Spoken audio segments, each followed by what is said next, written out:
So for the Identifying Nutrients Lab, you can open up the Google Doc there. There's some instructions here, but I also embedded them on the Google Doc, so I would just use this part. So what you need to do, there's a link inside the course. I might link it back up here too. Oh, there it is. It wasn't working a minute ago. That's where you can do the preview. So you can, let's open this. You can open the lab here, however, and you can launch it, but you only have 5 minutes a day. So if you launch it, you got to be ready to roll. Otherwise, this is the link. You can click on enroll in a class. So when you go to that link, it'll say use the student class enrollment key. That's this here for my class.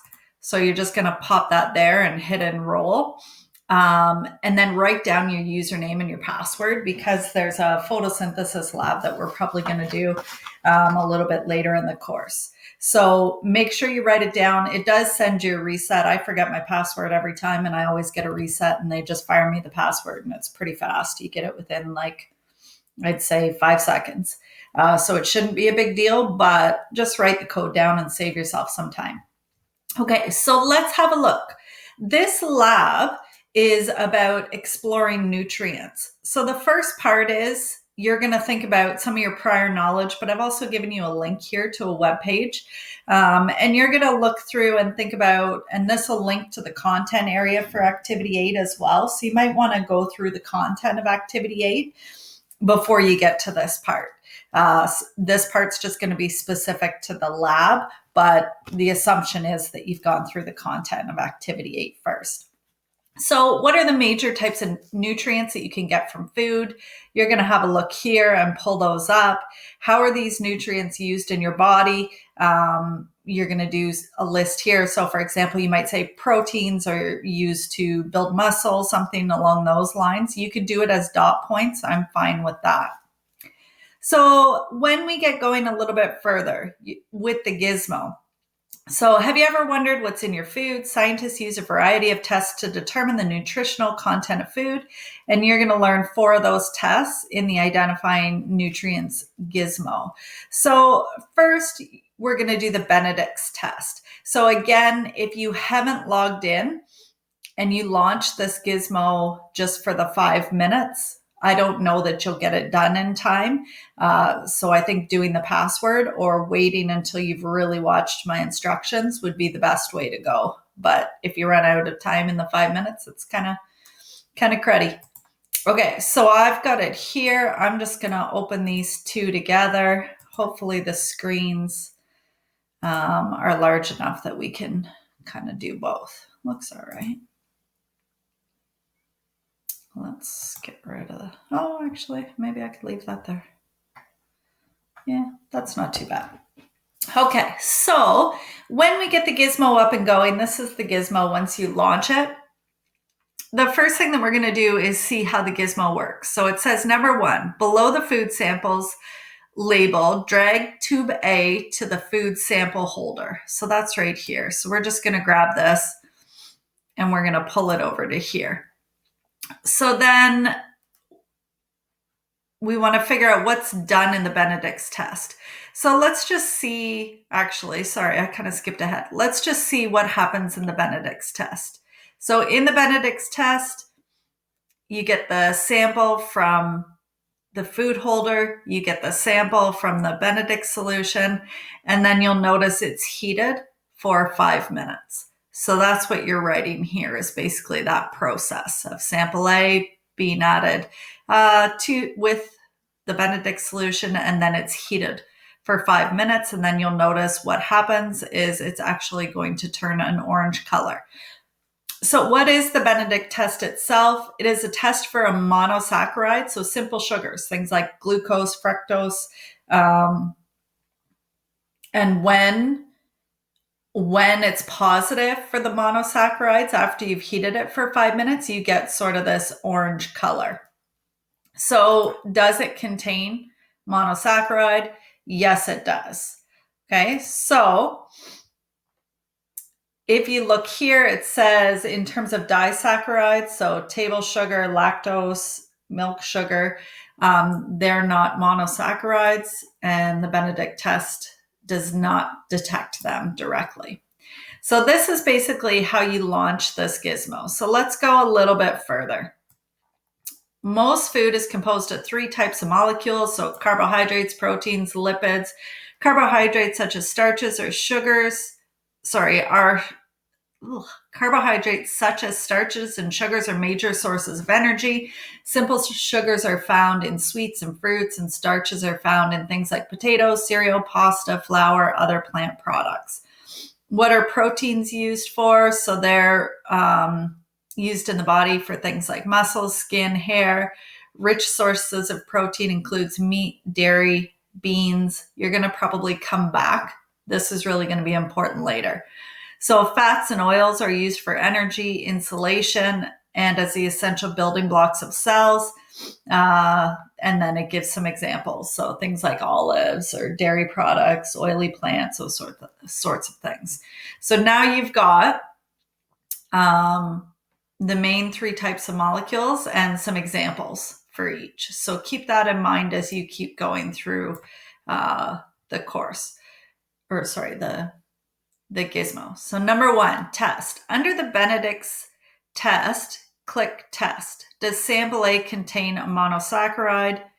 So does it? Did it turn orange? Yes.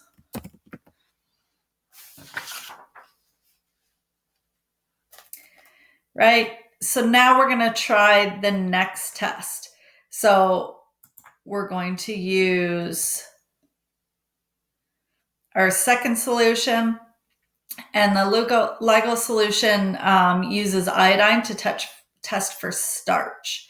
So, which is a polysaccharide or a complex sugar, and it turns purple in the presence of starch.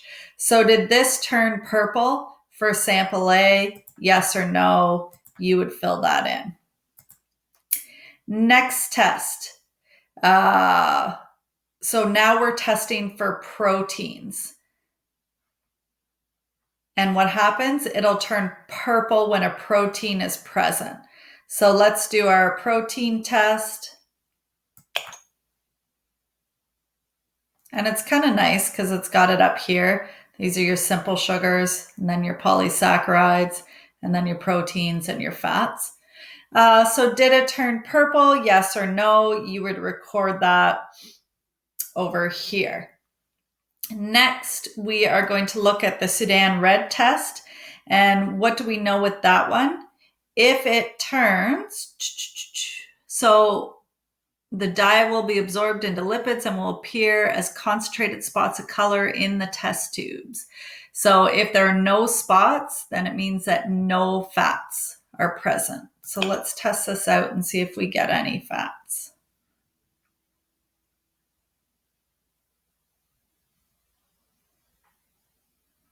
And we're not seeing spots occur, so we know that we've got no fats. So what do we know? Summarize. What nutrient does sample A contain? So we know that this was positive up here. What nutrient is that? You guys need to do full sentences when you respond here. So let's go a little bit further down. So what food does it make sense that sample A would be? Would it be baked beans? Would it be oatmeal? Would it be scrambled eggs? You've got to think about what are the main nutrients that are in those things. And also, when you scroll up to this area, remember I said that it gives you really good examples. So you're going to kind of want to look in that area too to help you do your summary of which one makes the most sense. And you would just highlight the one that makes the most sense. Okay, so now we are going to come down here. We are going to reset. So let's go through. We've done it for A. We saw that there was a positive Benedict test, negative. So they just did a negative sign. And then we know yes, that there were monosaccharides, no starches, because these are our starches, no proteins, and no fats. Okay, so let's do some data collection, and we're going to now use sample E. So same process. You are going to go through and you are going to test with the Benedict solution for E. And we're looking after it's heated for that change to an orange color.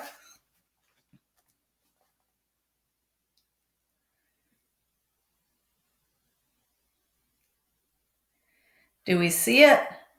No. So that would be a negative test. So let's try for our starches.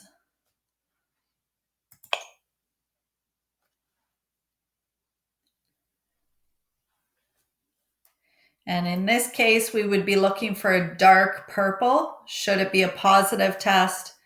And that's a brown color, so that doesn't work. So we're going to have negative over here. Okay, so now we're looking for our proteins. And what happens with proteins? It should turn purple. I might put the key colors up here too, just to make it easier for you guys. Oh, so we see purple. So we've got a positive for a protein. And let's check here for our fat test.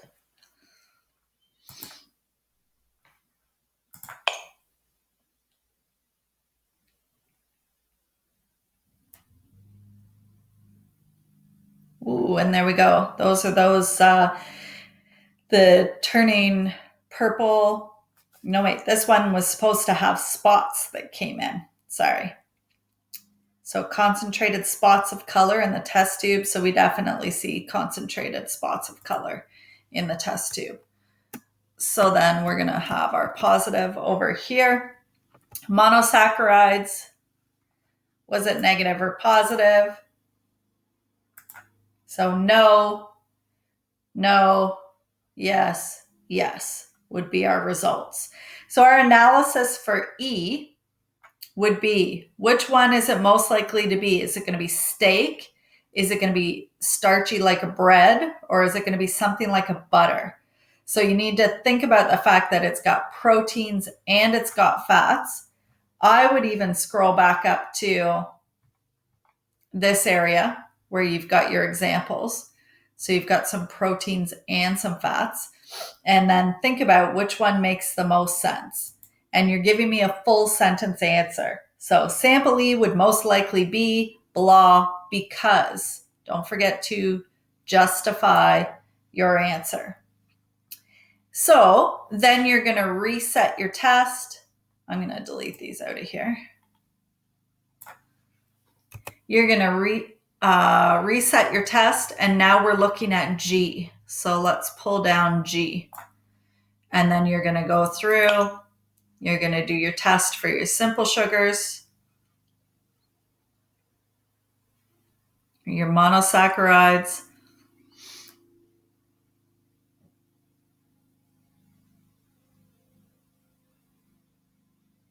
so things like sweets and fruits, but we don't see a purple color, so we know that's a negative. Let's do our next.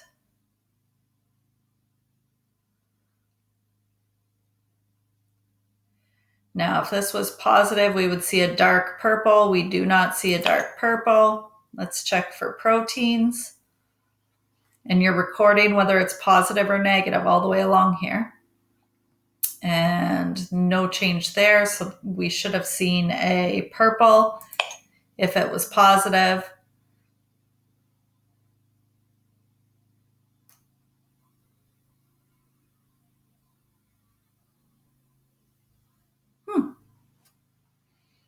And we got negative across the board. So it would be no for monosaccharides, no for starches, no for proteins, no for lipids. And what would it possibly be?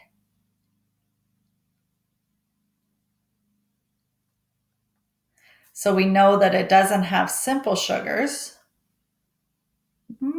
Okay. So would it be table sugar, pasta, or olive oil?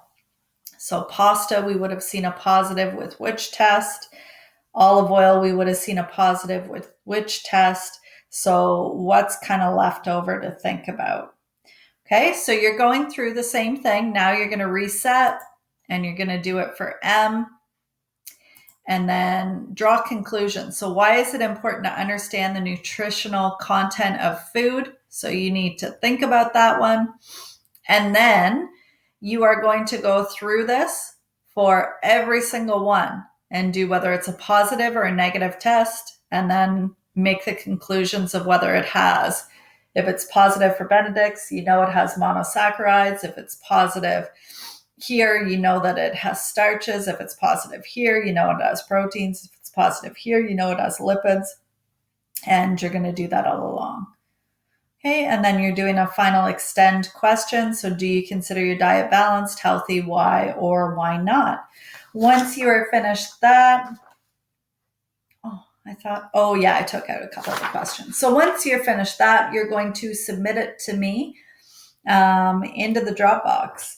If you get stuck on this one, let's just do a Google Meet and we can talk about, we can work through it together. It's not a big deal. So I think you guys should be good to go. And then that will go obviously in the Dropbox or in the assignment area under the nutrient lab.